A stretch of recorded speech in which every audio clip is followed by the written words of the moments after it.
టీశాట్ ప్రేక్షకులకి అలాగే TSPSC నిర్వహించబోతున్నటువంటి group 1 మరియు గ్రూప్ 2 ఇతర పోటీ పరీక్షలకి సిద్ధమవుతున్నటువంటి తెలంగాణ యువతి యువకులందరికీ కూడా టీశాట్ తరపున శుభాకాంక్షలు. ఈరోజు మనం ఈ సెషన్లో గ్రూప్ 1 ప్రిలిమ్స్ కమ్ మెయిన్స్కి సంబంధించినటువంటి పర్యావరణము అనే విభాగం నుంచి జల మరియు వాయు కాలుష్యానికి గల కారణాలు, వాటి వలన మనం ఎదుర్కొంటున్నటువంటి సమస్యలు తదితర అంశాలన్నింటినీ కూడా మనం కూలంకషంగా చర్చిద్దాం. ఈ సెషను దాదాపుగా ప్రిలిమ్స్ పాయింట్ ఆఫ్ వ్యూలో ఉంటుంది. ఒకవేళ మెయిన్స్ పాయింట్ ఆఫ్ వ్యూలో వచ్చినా కూడా దీన్ని మనము మెయిన్స్ తగినట్టుగా ఆన్సర్ని మలుచుకొని రాసుకోవాల్సినటువంటి అవసరం ఉంటుంది. దీనికి ముందు సెషన్లో మనము వాయు కాలుష్యానికి సంబంధించినటువంటి లేదా జల కాలుష్యానికి సంబంధించినటువంటి లేదా పర్యావరణ పరిరక్షణకి భారత ప్రభుత్వం తీసుకున్నటువంటి చర్యలు ఏమిటి, అంతర్జాతీయ సమాజం లేదా అంతర్జాతీయ సంస్థలు పోషించినటువంటి పాత్ర ఏమిటి అనే అంశాన్ని పరిశీలించాం. ఆ టాపిక్ని కూడా ఈ టాపిక్తో మీకు మెయిన్స్ పాయింట్ ఆఫ్ వ్యూలో కనుక క్వశ్చన్ వచ్చినట్లయితే రెండింటిని అనుసంధానించుకొని మీరు జవాబుని రాయవలసి ఉంటుంది. ఈ సెషన్లో కనుక మనం పరిశీలించినట్లయితే ముందు వాయు కాలుష్యాన్ని కనుక చూసినట్లయితే వాయు కాలుష్యము దీనికి గల కారణాలు ఏమిటి, ప్రధానంగా ఏ ఏ వాయు కాలుష్యాలు కారకాలు మానవాళికి కానివ్వండి అటు పర్యావరణానికి కానివ్వండి తీవ్రమైనటువంటి విఘాతం కలిగిస్తున్నాయి, ఈ అంశాలను చూద్దాం. సో గాలి కాలుష్యం లేదా వాయు కాలుష్యానికి గల కారణాలు కనుక మనం పరిశీలించినట్లయితే మొట్టమొదటి కారణంగా మనం చెప్పుకోవాల్సింది ఇండస్ట్రియలైజేషను, మైనింగు అంటే పారిశ్రామికరణ, మైనింగ్ కార్యక్రమాలు, అలాగే నిర్మాణ రంగము, వీటితో పాటుగా అనేక రకాలైనటువంటి శిలాజ ఇంధన వనరుల దహనము అంటే ఫాజిల్ ఫ్యూయల్ బర్నింగ్స్, ఇవన్నీ కూడా ప్రధాన కారణాలుగా మనం చెప్పుకోవచ్చు. వీటి నుంచి వెలువడేటువంటి ఉద్గారాలు కనుక మనం పరిశీలించినట్లయితే ప్రధానంగా చెప్పుకోవాల్సినటువంటి ఉద్గారాలు కనుక మనం చూసినట్లయితే మొట్టమొదటిది కార్బన్ డైఆక్సైడు. అది గతంలో మనం కార్బన్ డైఆక్సైడ్ గురించి చర్చించుకున్నాం. సో ఈ కార్బన్ డైఆక్సైడ్ యొక్క ప్రభావం కనుక మనం చూసినట్లయితే ఇది ప్రధానమైనటువంటి గ్లోబల్ వార్మింగ్ గ్యాసు. సో ఈ గ్లోబల్ వార్మింగ్ గ్యాస్ వలన దాదాపుగా ఉష్ణోగ్రతలు పెరగడం ద్వారా అధిక మొత్తంలో నీరు ఆవిరి కావడం, ఈ ఆవిరైనటువంటి నీటిలో గుప్తోష్ణము అంటే లేటెంట్ హీట్ దాగి ఉండడం, ఈ లేటెంట్ హీట్ మళ్ళీ ఒక డ్రైవింగ్ ఫోర్స్ లాగా పనిచేసి ఆల్ ఆఫ్ సడన్ మనకి ఉన్నట్లుండి అకస్మాత్తుగా కుంభవృష్టి కురడము, తద్వారా అనేక రకాలైనటువంటి వరదలు కానివ్వండి, నేల క్రమక్షయం కానివ్వండి, ఇవన్నీ ఎదుర్కోవడం మనం ఇంత గతంలో చూసాం. సో ఈ కార్బన్ డైఆక్సైడ్ తర్వాత మనం ప్రధానంగా చెప్పుకోగలిగినటువంటి మరొక వాయువుని కనుక పరిశీలించినట్లయితే అది కార్బన్ మోనాక్సైడ్, CO. చాలా ప్రమాదకరమైనటువంటి వాయువు. చాలా అంటే మంచి ఆరోమాటిక్ స్మెల్ వస్తుంది, తీపిగా ఉండేటటువంటి వాసన మనము గమనించవచ్చు దీంట్లో. సో ఇది కనుక అధిక మోతాదులో కనుక మనం పీల్చినట్లయితే, శోషించినట్లయితే ఇది రక్తంలో ఉన్నటువంటి హిమోగ్లోబిన్తో చేరనుంది కార్బాక్సీ హిమోగ్లోబిన్ అనే ఒక పదార్థాన్ని, టాక్సిన్ని ఏర్పరుస్తుంది. ఈ కార్బాక్సీ హిమోగ్లోబిన్ ఏం చేస్తుందంటే మన బ్లడ్లో ఉన్నటువంటి హిమోగ్లోబిన్ కణాలు ఏవైతే ఉన్నాయో వాటి మీద చర్యనుంది ఆక్సిడైజ్ అయ్యి ఆ హిమోగ్లోబిన్ని చిన్న చిన్న ముక్కలుగా గుల్లలుగా విడదీసేస్తుంది. ఉదాహరణకు మనం పాలను కాచినప్పుడు పాలు కనుక విరిగిపోయినట్లయితే నీరు, పాల యొక్క గుళికలు ఏ విధంగా విడివిడైపోతాయో ఆ విధంగా బ్లడ్లో ఉన్నటువంటి హిమోగ్లోబిన్ అంతా కూడా దాదాపుగా ముక్కలుగా విడిపోయి రక్త ప్రసరణకు తీవ్రమైన అంతరాయం ఏర్పడుతుంది. ఈ రక్త ప్రసరణ మనకి హృదయ భాగంలో ఉన్నటువంటి ధమనుల్లో వెళ్ళి ఆ గుల్లలు ఏవైతే విడిపోయినట్టు భాగాలు ఏవైతే పార్టికల్స్ ఏవైతే ఉన్నాయో అవన్నీ కూడా హృదయ భాగంలో ఉన్నటువంటి ధమనులని వ్యాధులు అరెస్ట్ అయ్యేటట్టు చేసి మనకి వెంటనే మరణం సంభవించడానికి కూడా అవకాశం ఉంది. తక్కువ మోతాదులో కనుక పీల్చినట్లయితే తలనొప్పి, అలాగే చికాకు, శ్వాసకోశ సమస్యలు ఇవన్నీ కూడా మనం గమనించవచ్చు. సో కార్బన్ మోనాక్సైడ్ యొక్క పరిమాణం అనేది అధికమైతే మాత్రం మన మరణానికి కూడా దారితీస్తుందనే విషయాన్ని గుర్తుంచుకోవాలి. ఇక వీటితో పాటుగా మనకి నైట్రోజన్ ఆక్సైడ్స్ కనుక పరిశీలించినట్లయితే ఇవి NO, అలాగే N2O, NO2 అనేవి ప్రధానమైనవి. సో ఈ నైట్రోజన్ ఆక్సైడ్స్ కనుక మనం పరిశీలించినట్లయితే ఈ NO, NO2 అనేవి కనుక మనకి డైరెక్ట్‌గా మనకి మన ఆరోగ్యం పైన ప్రభావం చూపకపోయినప్పటికీ, ఇవి కొన్ని సమ్మేళనాలతో కలియడం వల్ల అంటే మన వాయు కారకాల్లో ఉన్నటువంటి వాయువుల్లో ఉన్నటువంటి కొన్ని రసాయన పదార్థాలతో కలియడం వల్ల అవి మరలా ఫోటో కెమికల్ స్మాగ్ ఏర్పడడానికి కూడా ఆస్కారం ఏర్పడుతుంది.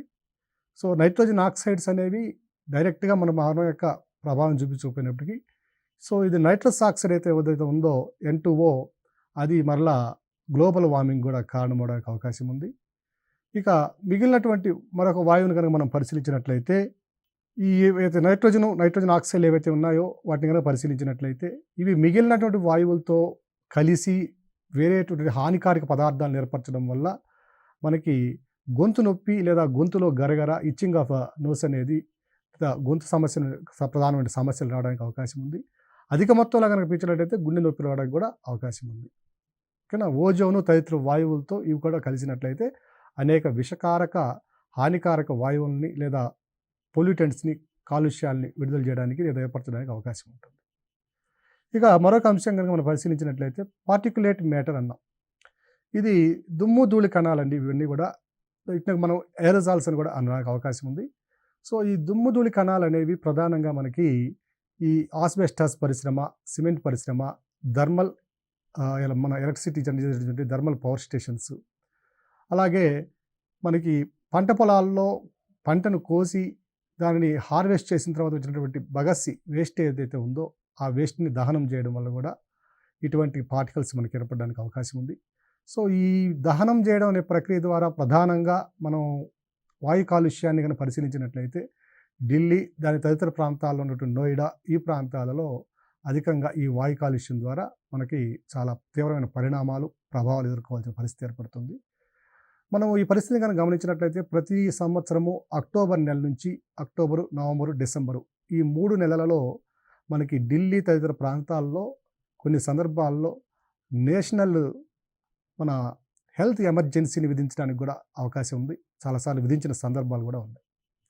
సో, ఈ హెల్త్ ఎమర్జెన్సీ విధించడానికి గల కారణం ఏమిటంటే ఢిల్లీ చుట్టుపక్కల ఉన్నటువంటి ప్రాంతాలు హర్యానా, ఉత్తరప్రదేశ్ ఈ ప్రాంతాల్లో ఉన్నటువంటి పంజాబు ఈ ప్రాంతాల్లో ఉన్నటువంటి బగసి అంటే after harvesting what ever the remains will be they will B burnt away. So, అక్కడ ఉన్నటువంటి వేస్ట్ మెటీరియల్ ఏదైతే ఉందో పొలాల్లో వచ్చినటువంటిది గడ్డి కావచ్చు ఏదైనా కావచ్చు దాన్ని మరలా రెండవ పంటకి సిద్ధం కావడం కోసం అప్పటికప్పుడే దాన్ని దహనం చేయడం వల్ల వస్తున్నటువంటి ఈ పార్టికల్స్ అనేవి ఢిల్లీని చుట్టుముడుతూ ఉన్నాయి. సో, ఇది కూడా ఒక ప్రధాన కారణంగా మనం వాయు కాలుష్యంగా మనం చెప్పుకోవచ్చు. ఈ వాయు కాలుష్య కారకాల యొక్క ఈ పార్టికులేట్ మ్యాటర్స్ ఏదైతే ఉన్నాయో దుమ్ము ధూళి కణాలు ఏవైతే ఉన్నాయో 10 మీటర్ల కన్నా వ్యాసం 10 మైక్రోమీటర్ల కన్నా వ్యాసం కనుక తక్కువ ఉన్నాయి లేదా వాటిని 4 రకాలుగా వర్గీకరించడం జరిగింది. 2.5 micrometres, 5 micrometres, 7.5 micrometres and 10 micrometres. So, ఈ 10 మైక్రోమీటర్స్ అనేవి కొంత హానికారం తక్కువైనప్పటికీ 2.5 మైక్రోమీటర్స్ అనేవి దుమ్ము ధూళి కణాలు ఏవైతే ఉన్నాయో పార్టికులేట్ మ్యాటర్స్ ఏవైతే ఉన్నాయో అవి చాలా ప్రమాదకరమైనవి. భారతదేశం మొత్తం మీదుగా మనం పరిశీలించినట్లయితే ఈ కాలుష్యకారక ప్రభావాల వల్ల ఈ మైక్రో డస్ట్ పార్టికల్స్ ఏవైతే ఉన్నాయో అతి సూక్ష్మ దుమ్ము ధూళి కణాలు ఏవైతే ఉన్నాయో వాటి వల్ల భారతదేశంలో ఒక నెలలోపు పిల్లలు ప్రతి సంవత్సరము సాలీన 1.6 లక్షల మంది చనిపోవడం జరుగుతుంది. అంత తీవ్రమైనటువంటి వాయు కాలుష్యాన్ని కలుగజేసేటువంటి కణాలు ఇవి పార్టికులేట్ మ్యాటర్స్.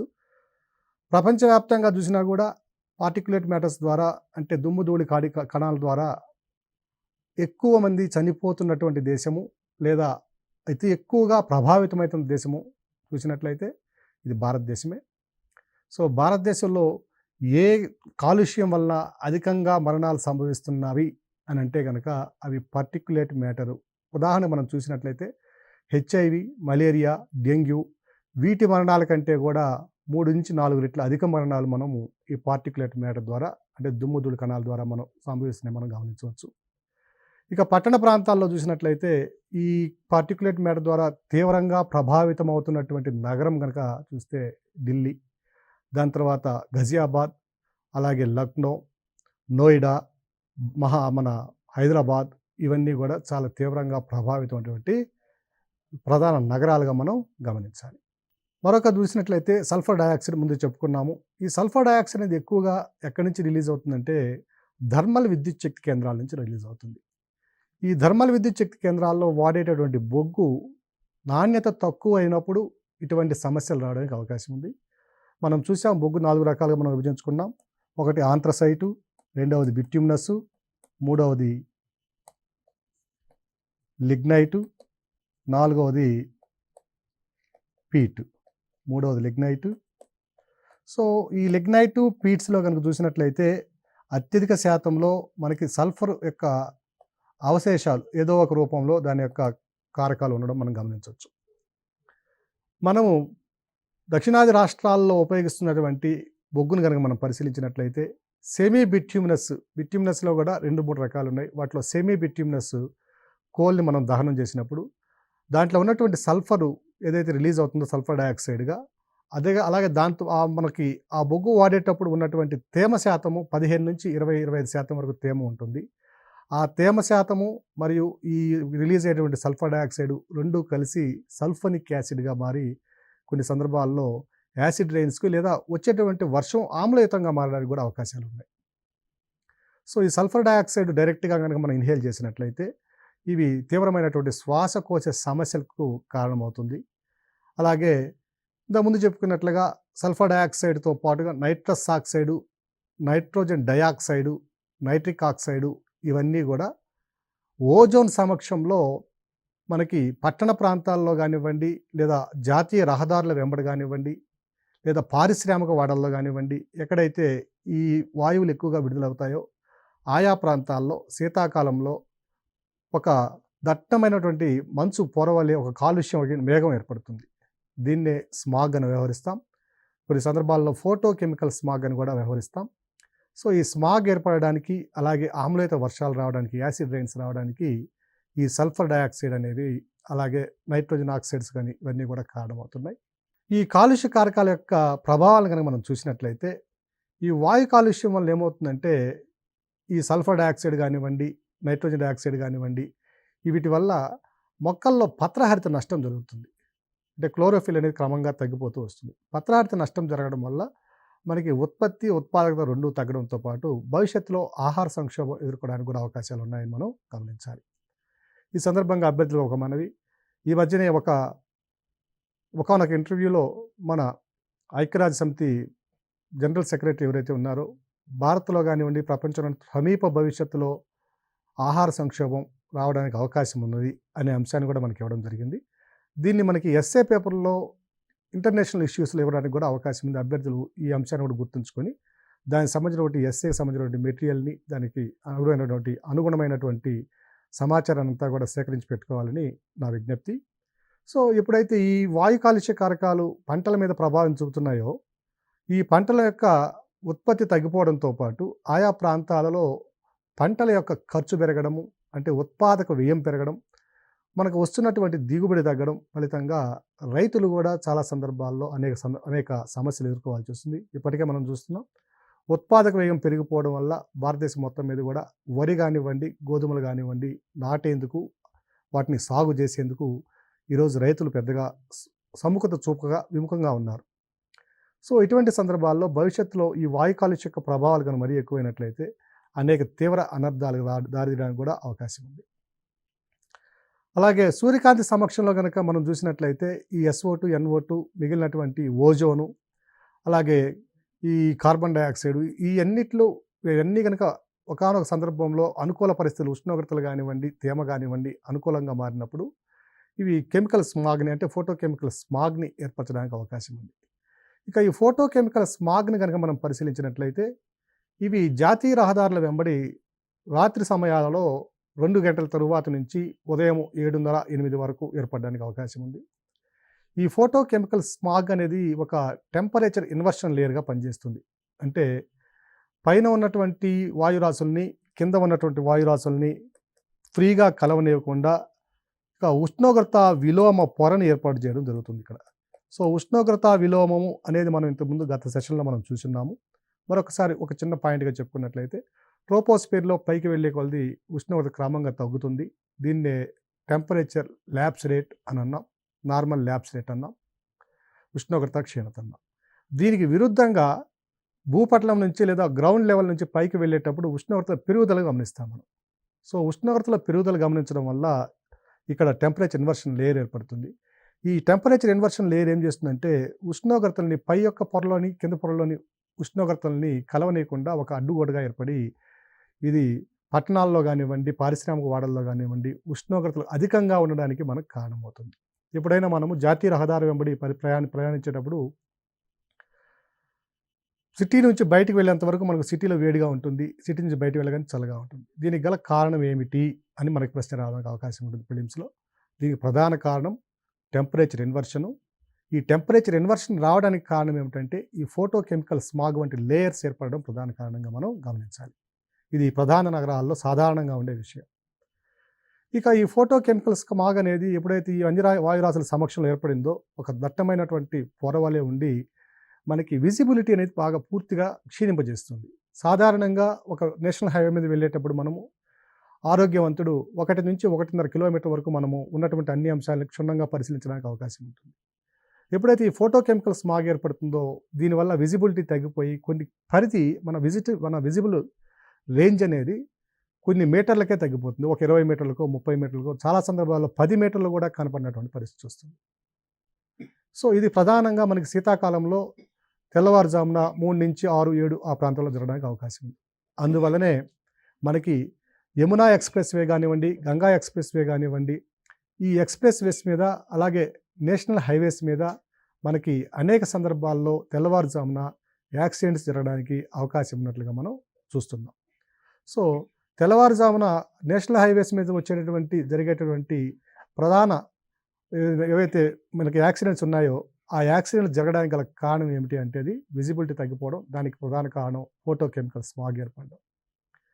సో ఈ ఫోటో కెమికల్ స్మాగ్ వల్ల మరొక సమస్య ఏమిటంటే ముందు మనకు ఉన్నటువంటి వస్తువులు కనపడినప్పటికీ కొన్ని సందర్భాల్లో నల్లగా ఉన్న వస్తువులు అసలు పూర్తిగా కనపడకుండా పోతాయి. సో అందువల్లనే రహదారుల మీద గేదెలు, పశువులు యాక్సిడెంట్లు జరగడానికి కారణం ఏమిటి, దాని ద్వారా మన కార్లు కానివ్వండి, వెహికల్స్ కానీ పడిపోవడానికి కారణం ఏమిటంటే ఏ వస్తువులు పూర్తిగా అసలు మనకు కనపడని స్థితిలోకి వస్తాయంటే బ్లాక్ బాడీస్ అనేవి పూర్తిగా మనకి కనపడవు. సో ఇదొక ప్రధానమైన సమస్య కూడా మనం గమనించాలి. మరొక సమస్యను కనుక మనం చూసినట్లయితే ఈ స్మాగ్ అనేది ఏదైతే ఉందో అది మనకి స్ట్రాటోస్ఫియర్ నుంచి ట్రోపోస్ఫియర్లోకి వచ్చేటటువంటి యూవి కిరణాల యొక్క డెన్సిటీని లేదా దాని యొక్క సంఖ్యను క్రమంగా తగ్గించేస్తుంది. మనకి ఓజోన్ లేయర్ ఏం చేస్తుందంటే స్ట్రాటోస్ఫియర్ నుంచి ట్రోపోస్ఫియర్లోకి 95 to 96% రిఫ్లెక్ట్ చేసేసి ఇది స్ట్రాటోస్ఫియర్లో, ఇది ట్రోపోస్ఫియర్ అనుకుంటే, ఇది స్ట్రాటోస్ఫియర్ అనుకుంటే, సో ఈ స్ట్రాటోస్ఫియర్లో ఉన్నటువంటి ఓజోన్ లేయర్ ఏదైతే ఉందో అది 95 నుంచి 96% యూవీ కిరణాలని వెనక్కి పరావర్తనం చెందించేస్తుంది లేదా అబ్జర్వ్ చేసుకుంటుంది. మిగిలిన 4 to 5% ఏవైతే ఉన్నాయో they will be allowed into the troposphere which are most useful for the production of vitamin D in all the environment species, ecological species. అన్ని యొక్క జీవావరణ వ్యవస్థలో ఉన్నటువంటి అన్ని జీవుల్లోనూ విటమిన్ డి తయారు రావడానికి అవసరమైనటువంటి యూవీ కిరణాలు మనకి ఎంత మేరకు అవసరమవుతున్నాయో అంత మేర ఓజోన్ మనకి కిందకు పంపుతూ ఉంది. సో ఈ ఓజోన్ లేయర్ అనేది ఇప్పుడు స్ట్రాటోస్ఫియర్లో ఉన్నది, మనకి ట్రోపోస్ఫియర్లో ఉన్నది. స్ట్రాటోస్ఫియర్లో ఉన్న ఓజోన్ లేయర్ మనకి చాలా గుడ్ లేయర్, చాలా మంచి లేయర్గా పొరగా మనం గమనించవచ్చు. ఇక ట్రోపోస్ఫియర్లో ఉన్నటువంటి ఓజోన్ ఏమంటామంటే బ్యాడ్ ఓజోన్ అంటున్నాం. సో ఈ ట్రోపోస్ఫియర్లో ఉన్నటువంటి ఓజోన్ కూడా మళ్ళీ ఏం చేస్తుందంటే యూవీ రేస్ని రిఫ్లెక్ట్ చేయడం వల్ల మనకి అందుబాటులోకి వచ్చిన యూవీ కిరణాల సంఖ్య తగ్గిపోవడంతో మనలో విటమిన్ డి తయారు కావడం అనే ఒక ప్రక్రియ మందగిస్తుంది. ఇది ఎక్కువ కాలం కొనసాగినట్లయితే కనుక కాలక్రమంలో భవిష్యత్తులో బాగా వయసు పోయిన తర్వాత మధ్య వయస్కుల తర్వాత వాళ్ళకి అంటే ముసలిప్రాయం దగ్గరకు వచ్చే సందర్భాల్లో ఎముకలు పెలుసుగా ఉండి విరిగిపోవడం అంటే దానికి సంబంధించిన వ్యాధులు వస్తాయి. దీన్నే రికెట్స్ అనే వ్యాధిగా మనం గుర్తిస్తున్నాం. సో రికెట్స్ వ్యాధి రావడానికి ఈ క్రింది ఏ కిరణాలు మూల కారణం అవుతున్నాయి అంటే యూవీ కిరణాల లోపము అని మనం ఇండైరెక్ట్గా ఇచ్చేటువంటి ప్రశ్న ఇది. ఇప్పటివరకు రికెట్స్ వ్యాధి ఏ విటమిన్ లోపం వల్ల వస్తుంది అంటే డి విటమిన్ లోపం వల్ల వస్తుంది. లేదా ఇప్పుడు ఇండైరెక్ట్గా ఈ ప్రశ్న అడగడానికి ఏ విధంగా అవకాశం ఉందంటే రికెట్స్ వ్యాధి రావడానికి గల కారణం ఏమిటి? జల కాలుష్యము, వాయు కాలుష్యము, నేల కాలుష్యము. ఆప్షన్స్ 1, 2, 3, 1, కేవలం 1, కేవలం 2, కేవలం 3 ఇలా ఇచ్చినప్పుడు రికెట్స్ వ్యాధి రావడానికి ప్రధాన కారణం యూవీ కిరణాల యొక్క సాంద్రత ట్రోపోస్ఫియర్లో ప్రవేశించేటువంటి సాంద్రత తగ్గిపోవడం. సో దీనికి కారణము ట్రోపోస్ఫిరిక్ ఓజోన్. సో ఈ ట్రోపోస్ఫిరిక్ ఓజోన్ ఏర్పడడానికి కారణము మనకి ఈ ఎలక్ట్రికల్ ఆపరేటర్స్ కానివ్వండి, మెరుపులు లేదా ఉరుములు వచ్చినప్పుడు కానీ, ఉరుముల కంటే కూడా మెరుపులు వచ్చినప్పుడు O2 కాస్త O3గా మారడానికి అవకాశం ఉంటుంది. అలాగే కొన్ని ఇండస్ట్రియల్ పొల్యూటెడ్స్ నుంచి కూడా మనకి ఈ O3 అనేది రిలీజ్ కావడం అనేది మనం గమనిస్తున్నాం. ఈ స్మాగ్ అనే దాన్ని కనుక మనం పరిశీలించినట్లయితే మొట్టమొదటిసారిగా ఈ పదాన్ని 1956లో డాక్టర్ హేడెస్ వర్స్క్ అనే ఆయన దీన్ని ప్రతిపాదించడం జరిగింది. ఈ ఫోటోకెమికల్ స్మాగ్ అనేది సూర్యకాంతి సమక్షంలో వివిధ రసాయన పదార్థాల కలయిక వలన ఏర్పడుతుందనే విషయాన్ని మనం ఇంతకుముందే మనం గమనించాం. అలాగే ఈ భూమి యొక్క కింది పొరల్లో ఉన్నటువంటి ఈ ఓజోన్ అనేది మనకి నైట్రోజన్ డయాక్సైడ్, అలాగే ఇతర వోలటైల్ ఆర్గానిక్ కాంపౌండ్స్ ఏవైతే ఉన్నాయో, అంటే త్వరగా ఆవిరయ్యేటటువంటి కాంపౌండ్స్, బెంజిన్ కానివి లేదా పెట్రోకెమికల్స్ నుంచి వాడే మన ఉత్పత్తులు కానివ్వండి, వీటన్నిటి నుంచి కూడా మనకి విడుదలయ్యేటువంటి వోలటైల్ కాంపౌండ్స్ ఇవి ఏవైతే ఉన్నాయో వీటన్నిటితో కలిసి మనకి స్మాగ్ ఏర్పడుతున్న విషయం మనం గమనించాం. ఓకే, అలాగే ఇతర ప్రధానమైనటువంటి కాలుష్య కారకాలను కనుక మనం పరిశీలించినట్లయితే ఇంకొకటి ఫార్మాల్డిహైడ్స్ అనేవి చాలా డేంజరస్ అయినటువంటివి. ఇవి మరణానికి దారితీయినప్పటికీ తీవ్రమైనటువంటి మన గొంతు సమస్యలు, అలాగే ముక్కుకు సంబంధించిన సమస్యలు, అలర్జీస్ కలగడానికి అవకాశం ఉంది. ఈ ఫార్మాల్డిహైడ్ని కనుక మనం పరిశీలించినట్లయితే ఇవి కెమికల్ ఇండస్ట్రీస్ నుంచి మనకి ఈ పెర్ఫ్యూమ్స్ ఏవైతే తయారు చేస్తున్నామో, అలాగే ఆరోమాటిక్ కాంపౌండ్స్ ఉండేటటువంటి మన పెయింట్స్, వీటి నుంచి కూడా మనకి ఫార్మాల్డిహైడ్స్ అనేవి విడుదల కావడానికి అవకాశం ఉంది. వీటితో పాటుగా కార్పెట్స్ తయారు చేసే పరిశ్రమ నుంచి కూడా, అలాగే ఇన్సులేషన్ ఫోమ్ ఏదైతే ఉందో, ఇన్సులేషన్ ఫోమ్ అనేది అయితే ఉందో, ఈ ఫోమ్ నుంచి తయారు చేసే పరిశ్రమల నుంచి కూడా మనకి ఫార్మాల్డిహైడ్స్ అనేవి ఏర్పడడానికి, విడుదల కావడానికి అవకాశాలు ఎక్కువగా ఉంటాయి. సో దీనివల్ల జరిగే నష్టాన్ని కనుక పరిశీలించినట్లయితే మనిషి యొక్క లంగ్స్ కెపాసిటీ బాగా తగ్గిపోవడానికి కూడా అవకాశం ఉంది. అలర్జీస్ రావడం వల్ల ఊపిరితిత్తుల ప్రభావంపై దాని యొక్క ప్రభావం పడి లంగ్స్ కూడా కొంతమేర దెబ్బతినడానికి అవకాశం ఉన్నట్లుగా మనం గమనించాలి. ఇక మరొక పొల్యూటెంట్ని కనుక మనం చూసినట్లయితే రేడాన్. ఇది ఒక 8th గ్రూప్ ఎలిమెంట్. ఇది వాయువు, జడవాయువు. Helium, నియాను, organ, క్రిప్టాను, జినాను, రేడాను. చివరి మూలకం ఇది 8th గ్రూప్లో. అంటే జడవాయువులు, ఇనర్ట్ గ్యాసెస్ ఉండేటువంటి ఏదైతే ఉందో ఆ గ్రూప్లో ఉన్నటువంటి చివరి మూలకం. ఇది ప్రధానంగా మనకి పట్టణాల్లో ఈ సమస్యను మనం గమనిస్తాం. రేడాన్తో సంబంధించినటువంటి ఈ కాలుష్య సమస్య అనేది పట్టణాల్లో మనం పరిశీలిస్తాం. ఉదాహరణకు సెంట్రలైజ్డ్ ఏసీ ఉన్నటువంటి సినిమా హాల్స్ కానివ్వండి, అలాగే షాపింగ్ కాంప్లెక్సెస్, అలాగే మనకి పెద్ద పెద్ద భవనాలు నిర్మించుకొని మొత్తం లోపల ఎటువంటి గాలి రాకుండా పూర్తిగా అన్నీ మూసుకొని ఏవైతే లైట్స్ ద్వారా లేదా ఏసీల ద్వారా నడుస్తున్నాయో అటువంటి భవనాల్లో, కొత్తగా నిర్మించిన భవనాల్లో రావడానికి అవకాశం ఉంటుంది ఇది. సో ఎటువంటి వాయువులు బయటికి రావడం, మళ్ళీ వెలుపలకు పోవడం అనేది లేకపోవడం వల్ల ఇక్కడ ప్రధానంగా ఒక రేడాన్ అనే మూలకము మనం ఏదైతే పెయింట్స్లో మనం వాడి ఉన్నామో గోడలకి, అలాగే కొన్ని మన అలంకారం కోసం ఏర్పరచుకున్న మన ప్లాస్టిక్ దగ్గర అంశాలు ఏవైతే ఉన్నాయో వీటి నుంచి రేడాన్ అనేది ప్రధానంగా విడుదలవుతుంది.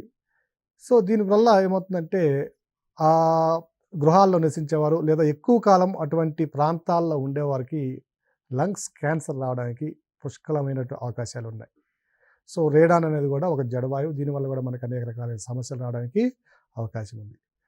ఇక మరొక రకమైనటువంటి ఈ కాలుష్య కారకాలు కనుక మనం పరిశీలించినట్లయితే మనకి ప్రధానంగా బొగ్గు గనులు ఏవైతే ఉన్నాయో వాటి నుంచి వచ్చేటువంటి కాలుష్యం చాలా తీవ్రమైన కాలుష్యం. ఈ బొగ్గు గనులలో పనిచేసే కార్మికులు ఎవరైతే ఉన్నారో దాదాపుగా 100 మందిలో దాదాపుగా 8 నుంచి 10% వరకు క్యాన్సర్ బారిన పడడం చూస్తూనే ఉన్నాం.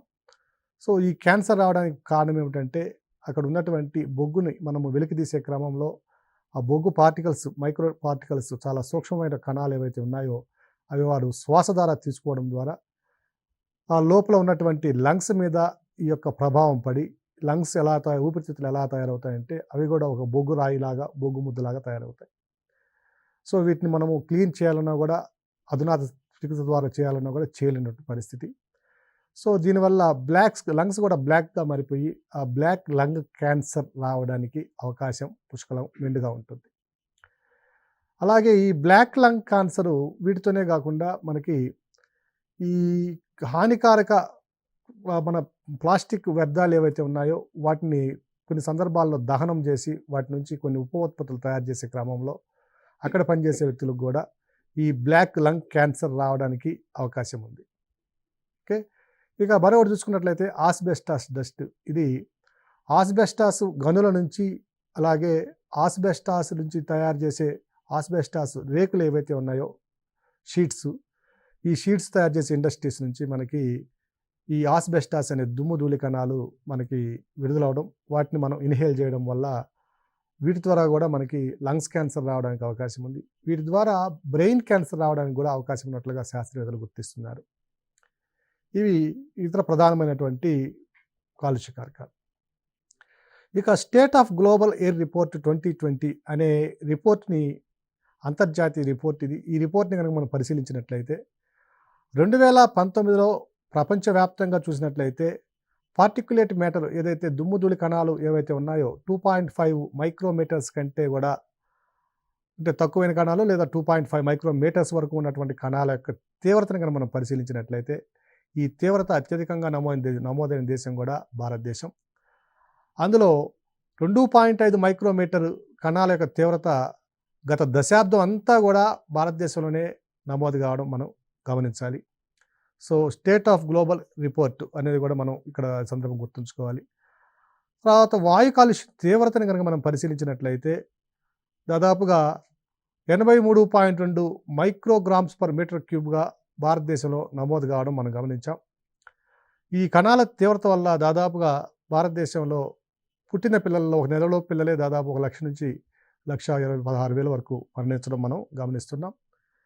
అలాగే మన భారతదేశంలో కనుక చూసినట్లయితే దాదాపు ఈ వాయు కాలుష్యం వలన 1.67 మిలియన్ల ప్రజలు, అంటే 16 లక్షల మంది ప్రజలు ఈ వాయు కాలుష్యం వలన లంగ్ క్యాన్సర్కి గురి కావడం, అలాగే గుండె తదితర సమస్యలు రావడం, హార్ట్ స్ట్రోక్ రావడం, ఇవన్నీ కూడా మనం గమనిస్తున్నాం. సో ఈ వాయు కాలుష్యం వల్ల మనం జరుగుతున్నట్టు మన పరిణామాలని మనం చూసాం. సో అభ్యర్థులను కూడా మనం గమనించుకోవాల్సిన అంశం ఏమిటంటే ఈ ఏ కాలుష్యం వలన అధికంగా మరణాలు సంభవిస్తున్నాయంటే వాయు కాలుష్యం గుర్తుపెట్టుకోవాలి. అలాగే WHO నివేదిక ప్రకారం చూసినట్లయితే ఈ వాయు కాలుష్యం వల్ల ప్రతి సంవత్సరము దాదాపుగా 70 లక్షల మంది ప్రజలు తమ చావు రాకముందంటే అకాల మరణాన్ని పొందడం మనం గమనించవచ్చు. వీటన్నిటితో పాటుగా మనకి భౌగోళికంగా చూసినట్లయితే ఆవరణ వ్యవస్థలపై కూడా వీటి యొక్క ప్రభావం చాలా గణనీయంగా ఉంది. ఉదాహరణకి ఈ డస్ట్ పార్టికల్స్ కనుక చూసినట్లయితే మన థర్మల్ పవర్ స్టేషన్స్ ఉన్నటువంటి ప్రాంతాల్లో కనుక మనం పరిశీలించినట్లయితే ఆయా ప్రాంతాల్లో ఉన్నటువంటి వ్యవసాయ ఉత్పత్తుల యొక్క ఉత్పత్తి లేదా ఉత్పాదకత తగ్గిపోవడం మనం గమనించవచ్చు. ఎందుకంటే వరి కంకిని కనుక మనం తీసుకున్నట్లయితే అవి లోపల ఉన్నటువంటి పుప్పొడి దానిలో గింజ లోపల పడి అది గింజగా తయారవుతుంది. ఆ పుప్పొడి బదులు ఇవైతే ఈ మైక్రో పార్టికల్స్ ఉన్నాయో అవి దాంట్లో చేరడం వల్ల అది పుప్పొడి అనుకొని అది మూసుకుపోవడం, ఫలితంగా మనకి తరక గింజలు అంటే ఉత్పత్తి తగ్గిపోవడం మనం గమనిస్తాం. సో వ్యవసాయ ఉత్పత్తులు తగ్గడంతో పాటు ఈ కాలుష్య కారకాల వల్ల ప్రపంచవ్యాప్తంగా ఉష్ణోగ్రతల్లో వ్యత్యాసాలు రావడం, అలాగే ఆవరణ వ్యవస్థల్లో ఉన్నటువంటి సున్నితమైన సంబంధాలు కూడా దెబ్బతిని మనకు పోషణ స్థాయిలలో అంటే ట్రోఫిక్ లెవెల్స్ ఏవైతే ఉన్నాయో మనకి ఫుడ్ చైన్లో, ఆహారపు గొలుసులో ఆ పోషణ స్థాయిల్లో కూడా అనేక రకమైనటువంటి మార్పులు చోటు చేసుకోవడం మనం గమనిస్తున్నాం. సో భవిష్యత్తులో ఈ వాయు కాలుష్యాన్ని మళ్ళీ జల కాలుష్యాన్ని మనం గణనీయంగా తగ్గించకపోయినట్లయితే ఇవి చాలా తీవ్రమైనటువంటి పరిణామాలకు దారితీసేటువంటి అవకాశం ఉందని మనం గమనించాలి. ప్రతి పౌరుడు కూడా ఈ విషయంలో బాధ్యతగా వ్యవహరించి కాలుష్య కారకాలని దాదాపుగా మనం వినియోగించడంలో, వాటి యొక్క ఉత్పత్తిని తగ్గించడంలో మనకు ఒక ప్రధానమైన పాత్ర పోషించాలని భావిస్తాం. ధన్యవాదాలు.